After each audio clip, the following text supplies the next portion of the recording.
Let us begin with the Sutra opening Gatha.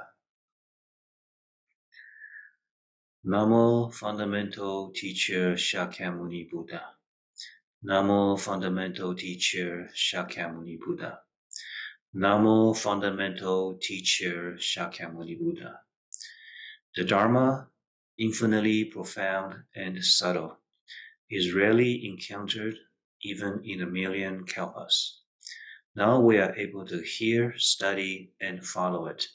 May we fully realize the Tathagata's true meaning. We now continue with the explanation of the Heart Sutra. Previously, Shifu has explained that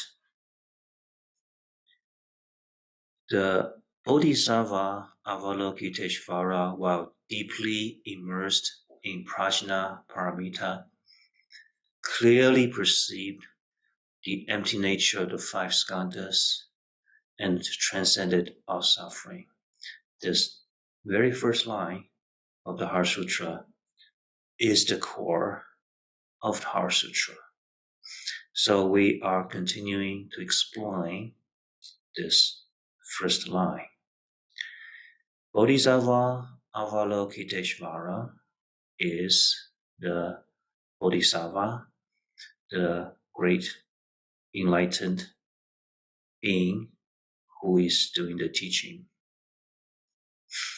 And the Bodhisattva deeply immersed in Prajna Paramita. We have also given a overall explanation of what is Prajna Paramita and what it means to be deeply immersed.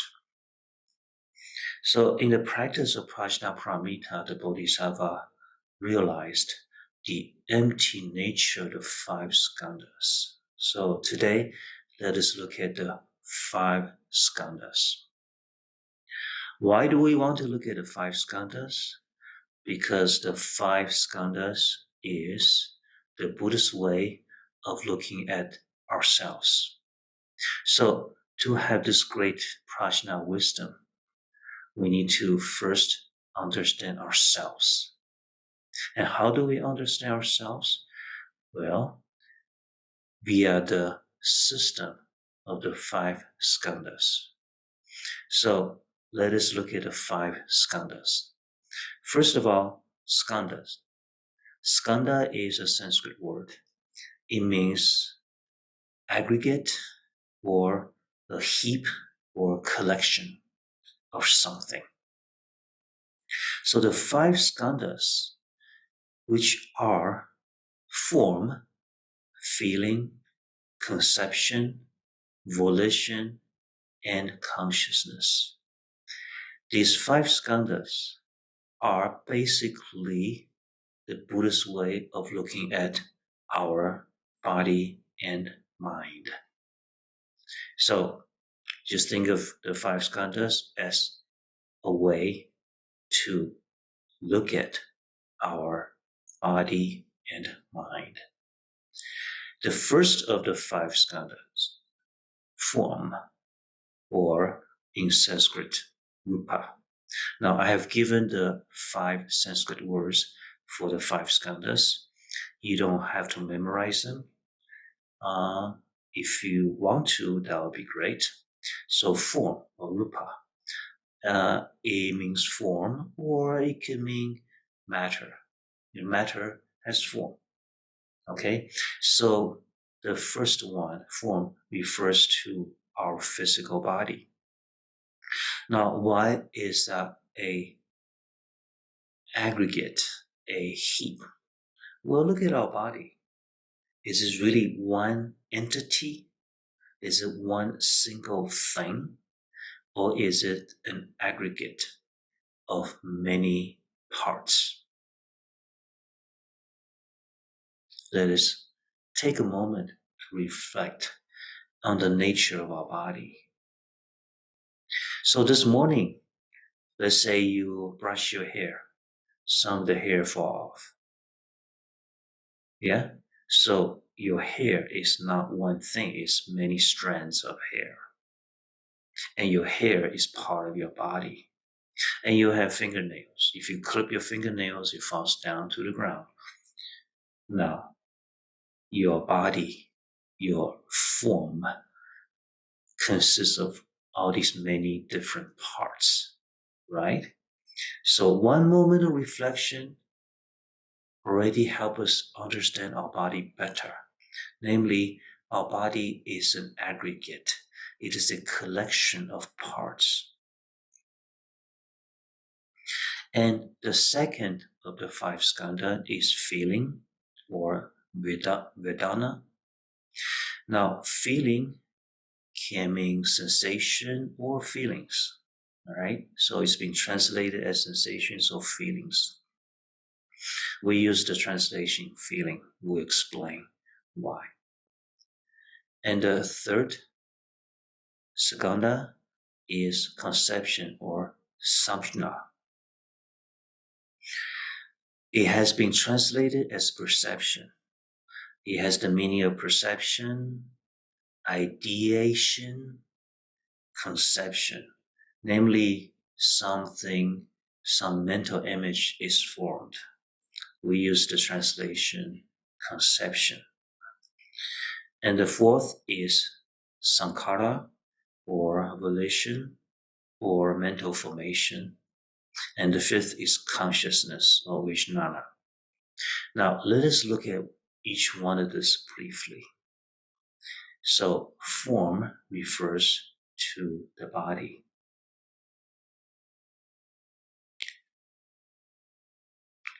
Let us take a moment to become aware of our own body. We have sensations from different parts of the body, and often different sensations from different parts of our body at the same time. Let us close our eyes and become aware of our own body. That is, our attention is on our own body. You may begin to notice signals coming from different parts of your body. For example, you may feel a certain part of your body being a little bit sore. You may feel certain muscles being stiff. You may feel maybe your whole body is kind of tired, or maybe you feel quite comfortable, refreshed. But notice that the body is an aggregate of parts. You can talk about your head, your scalp, your face, your nose, your ears, your mouth, your teeth. And all these parts, some of them can fall off, can change, can be replaced. Yeah? So your hair can fall off, but new hair will grow. One of your teeth may come off as we grow older. Yeah? Our skin is actually not a single entity, but many cells aggregated together.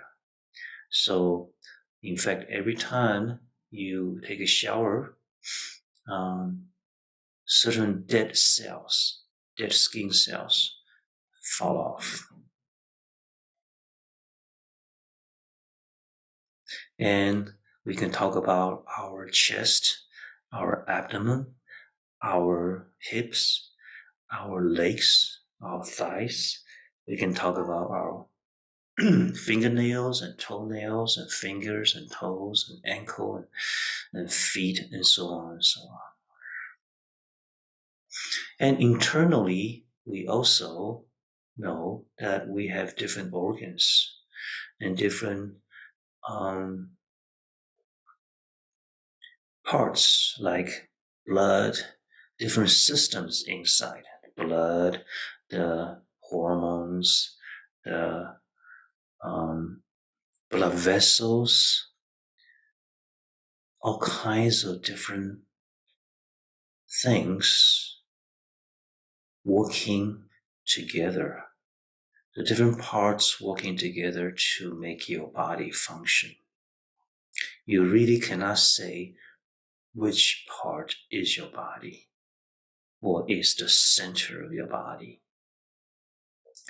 So the fact that Buddhism uses the 5 aggregates to describe our body is already providing insights into who we are, our body. What is the nature of this body?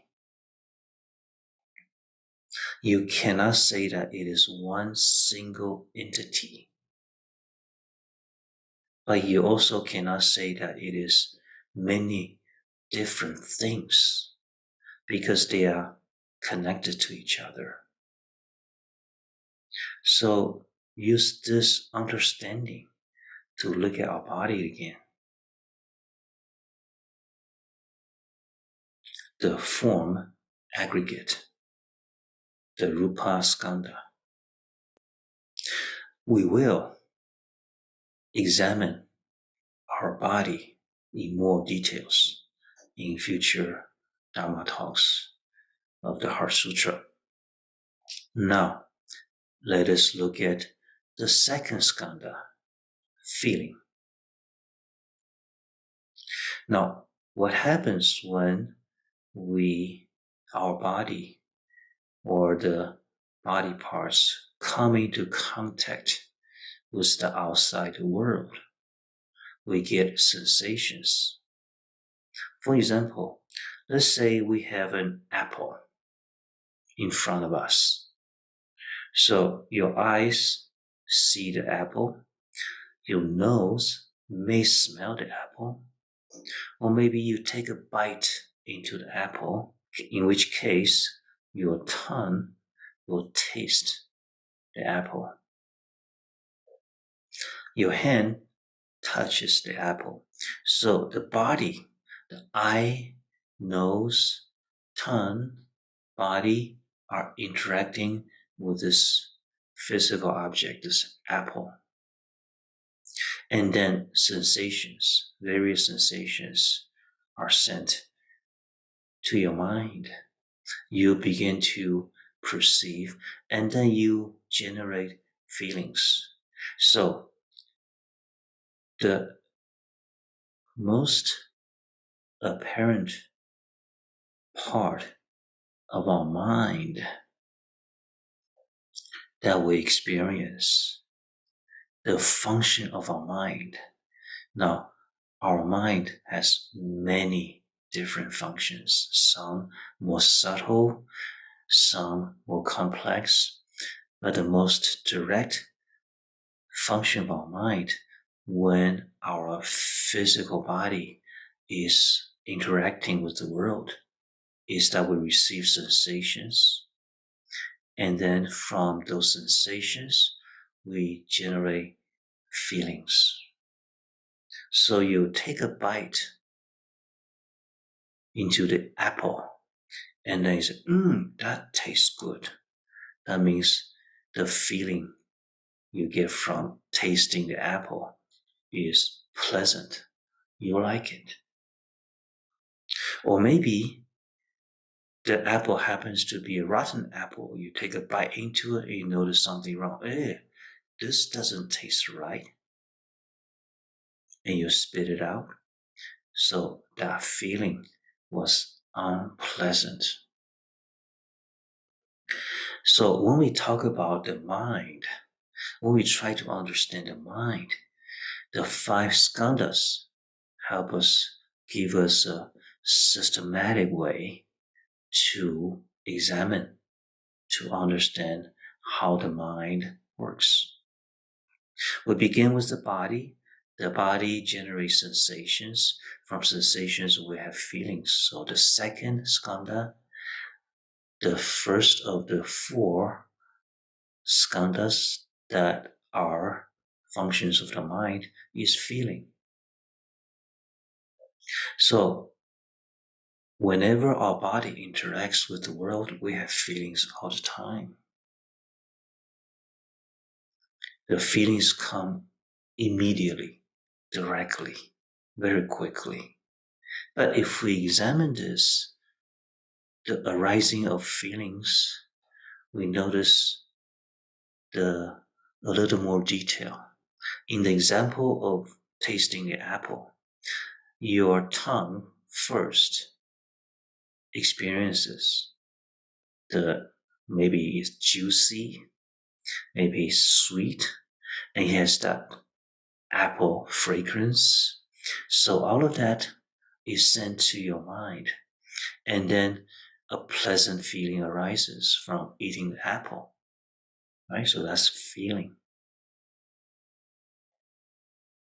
Now, having that experience, we human beings often like to communicate with each other about our experiences. We talk to each other. Now, in order to talk about some experience, we need to go to the next step. We need to form conceptions, ideas, names. We give names to something.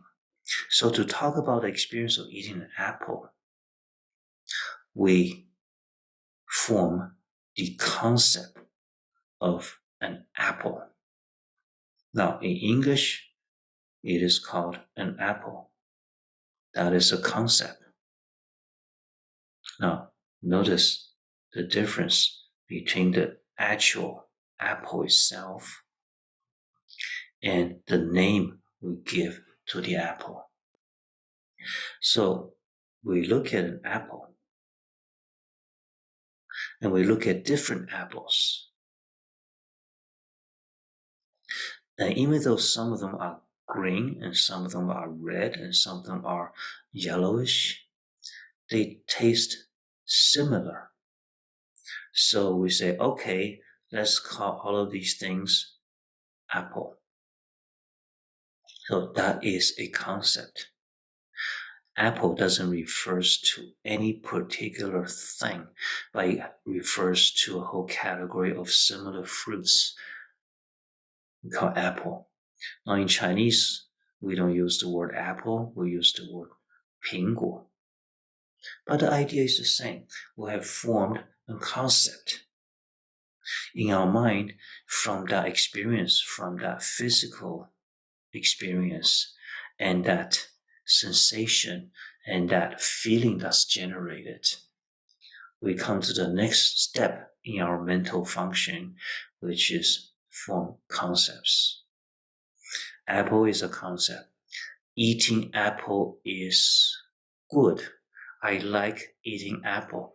That is a conception. That is an idea that we have formed.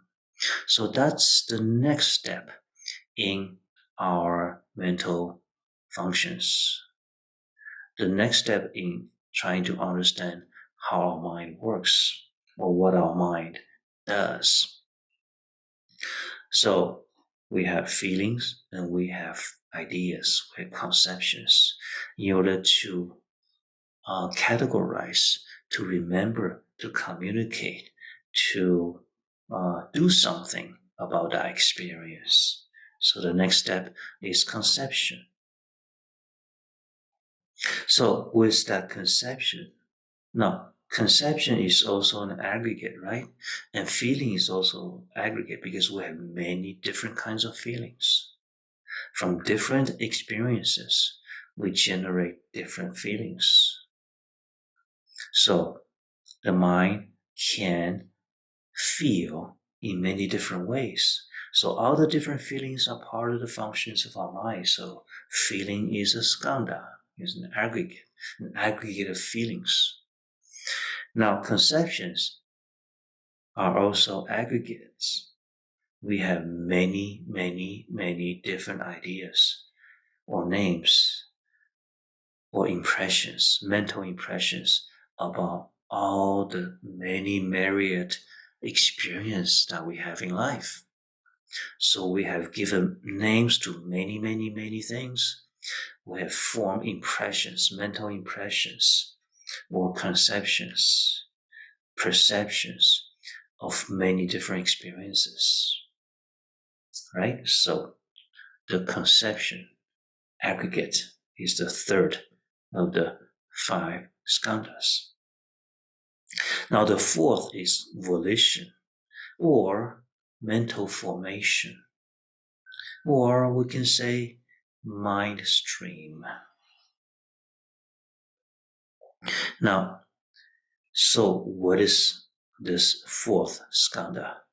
The fourth skandha is all kinds of thoughts. Now, we have explained feelings and conceptions, and from these feelings and conceptions, we have thoughts. We have many different thoughts. And all these thoughts, we put them in this category called volition or mental formation. For example, we may remember this previous experience of eating an apple. And then one day we may say, that was a nice memory. I wonder if there are more apples that I can eat. How can I get more apples? Do I have any more apples? So these are thoughts. That's not directly the experience of eating an apple and the feeling, but it is related to the experience of apples. So do I have any more apples? I look around in my house, in my environment. Do I see more apples? I do. Oh, there's 2 more apples. Good. I have apple. I have apples. That is a thought. So that will be part of the volition or mental formation. I formed this thought. I have many apples. Or you look around, I don't see any. I don't have any apples. That's another thought. Or you may think, I don't have any apples. Where can I get more apples? Oh, I remember over there, there's an apple tree. I can get some apples there. Or today, we may say, oh, I go to the market and I will buy some more apples. So these are thoughts. Gain and loss. I had some apple. I lost some apples. I want to get some more apples. These are thoughts formed based on feelings and conception, feelings and names and ideas, past experience. We form little more complicated thoughts. So these are all part of the mental formations or volition. Why is it called volition? Volition has the meaning of will, wanting to do something. So when we form these ideas, these thoughts, then we often want to take some action. That's why it's called volition also. So the fourth skandha has the meaning of volition, will, wanting to act on some thoughts. It has the meaning of mental formations, all kinds of thoughts that we form based on these physical experiences. And a lot of these thoughts are no longer physical. They are ideas or acting on these ideas or concepts we form on top of these ideas, like what's my wealth? How much money do I have? That is a more complicated conception, right? And how much wealth is enough? How much money is enough? That is a thought. That is a thought that's more complicated than the basic concepts that we have talked about, right? So we form more complicated ideas. We form thoughts that we want to act on. That is, all of these thoughts we put in the category of volition. Okay, so now let us look at the fifth skandha, consciousness. By consciousness, we are talking about, in Buddhism, the mental function that discerns, discriminates, analyze. So in other words, our mind is capable of examining these thoughts that we have generated, and then we process these thoughts. We process these ideas, these concepts, these experiences. Okay, so when we say, this is a good-looking apple, this is an ugly apple, we have made a discrimination. Now, this is pretty, this is ugly. This is fat, this is skinny, this is tall, this is short. This is beautiful, this is not beautiful. This is something desirable, this is something undesirable. And then as we continue, we form many kinds of discriminations. This person I like, this person I don't like. This person is a good person. This person I want to get close to. This person I don't like. I want to get away from that person. Or we may even form ideas or thoughts like, this person is so unlikable, I want to make him suffer. I want to hurt this person. Or this animal, I want to kill this animal so I can eat it. I need food. I want to kill this animal. But I don't want to kill that animal. I want to keep that animal as a pet because that animal is cute and cuddly. And this animal is food.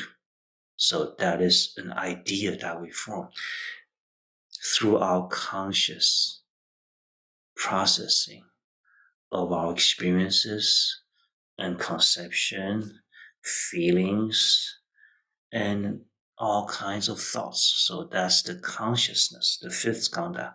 Again, the consciousness is an aggregate because it's many different functions. Like we discern, we analyze, we distinguish, we discriminate, we form likes and dislikes, we judge.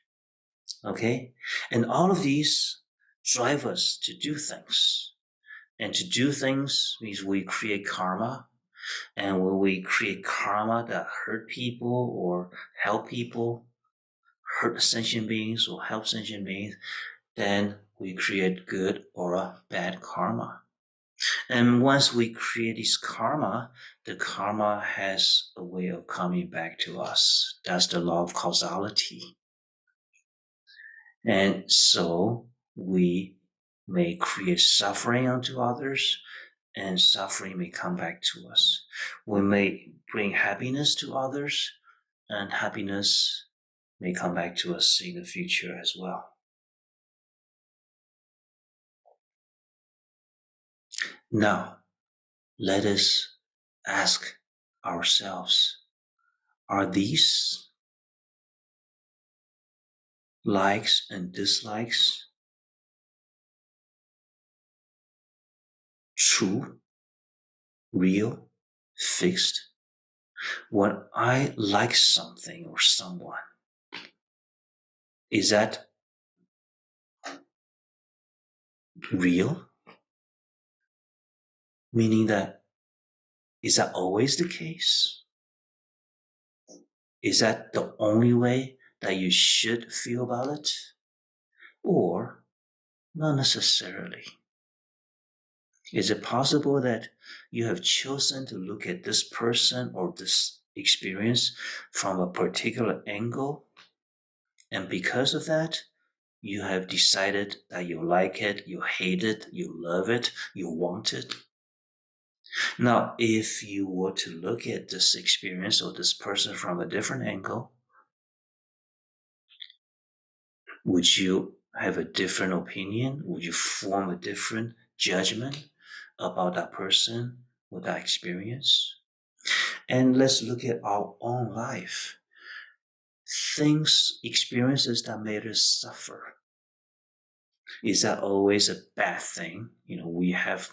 We think of it as a bad thing, a terrible thing, a bad experience.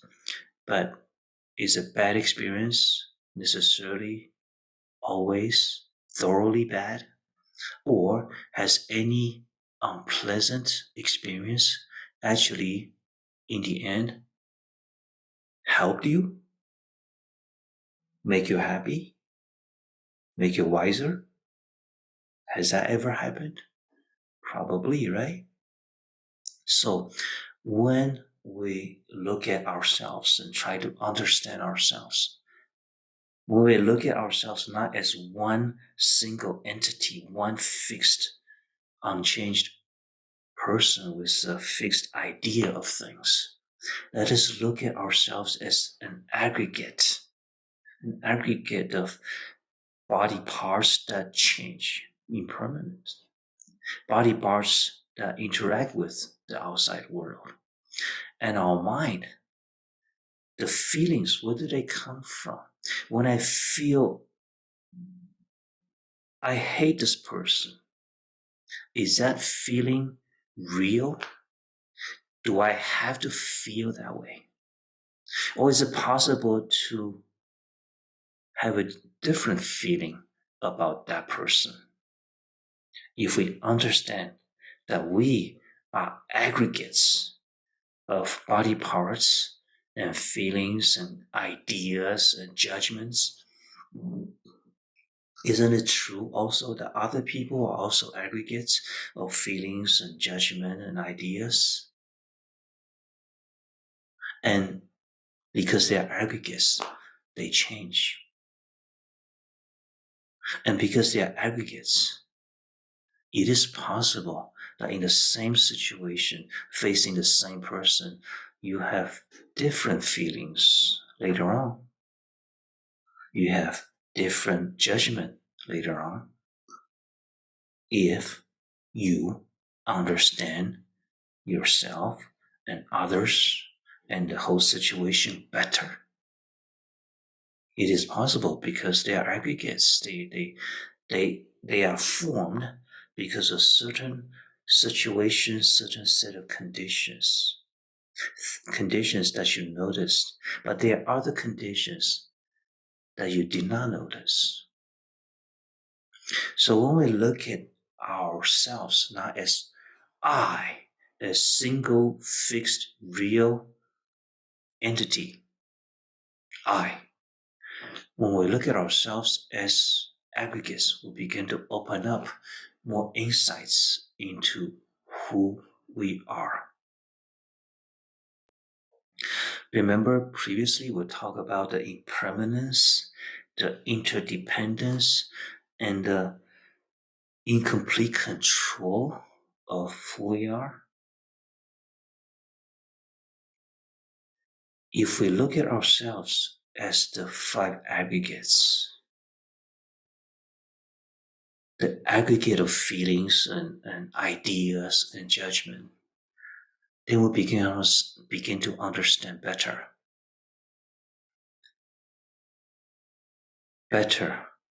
why we are impermanent, interdependent, and we have incomplete control. You begin to get an opening into the complicated nature of who we are, what I am. Okay? So let's get used to the five skandhas: form, feeling, conception, volition, and consciousness, as a way of examining who we are, how we think, how we judge.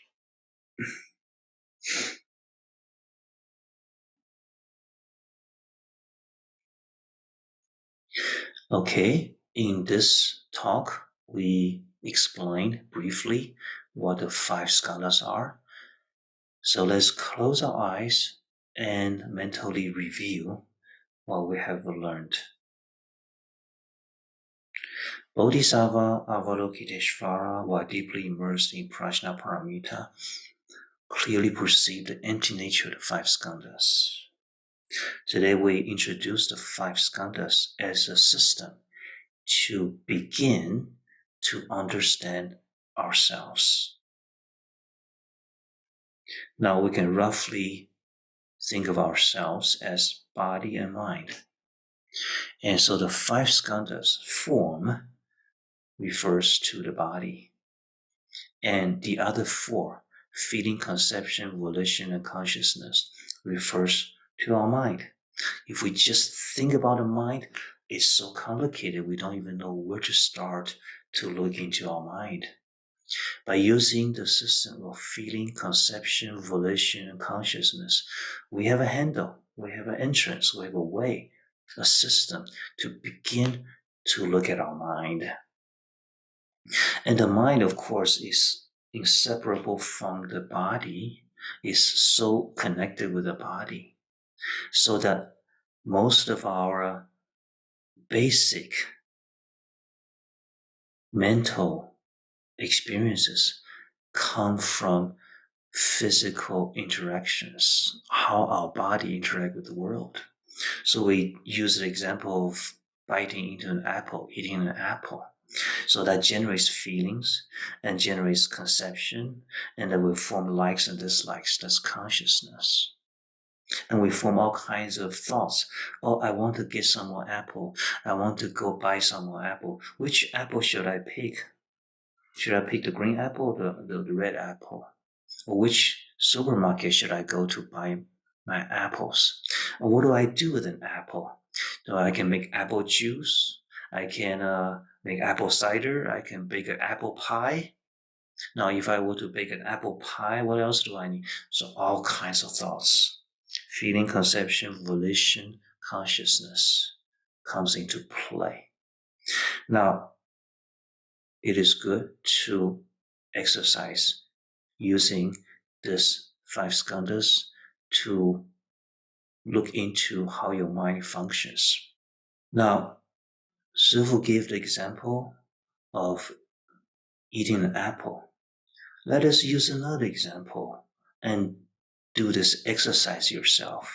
The exercise of using the system of 5 skandhas to look into how your mind works. Let's take music or a song or chanting, a piece of music, a piece of chanting. When you hear a song, when you hear some music, when you hear some chanting, like the chanting of the Heart Sutra, what happens? How does your mind act? Think of it as form. In this case, the form is sound. The sound strikes your ears and creates sensation. And then what kind of feelings? And then what kind of conception? What kind of volition and judgment or discernment or mental processing takes place when you hear a piece of music? Do that exercise yourself. See how your mind works in terms of the 5 skandhas.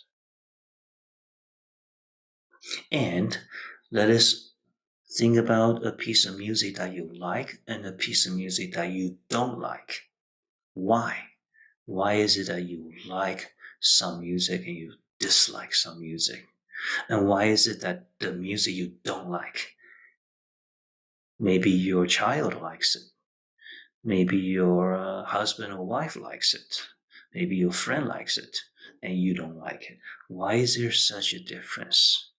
And how is that related to the 5 skandhas, how your mind and body works?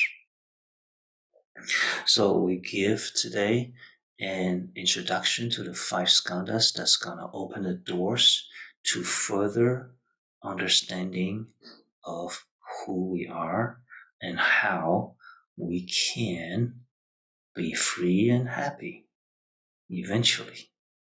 It begins with understanding ourselves. The examination of ourselves begin with understanding the concept of the 5 skandhas.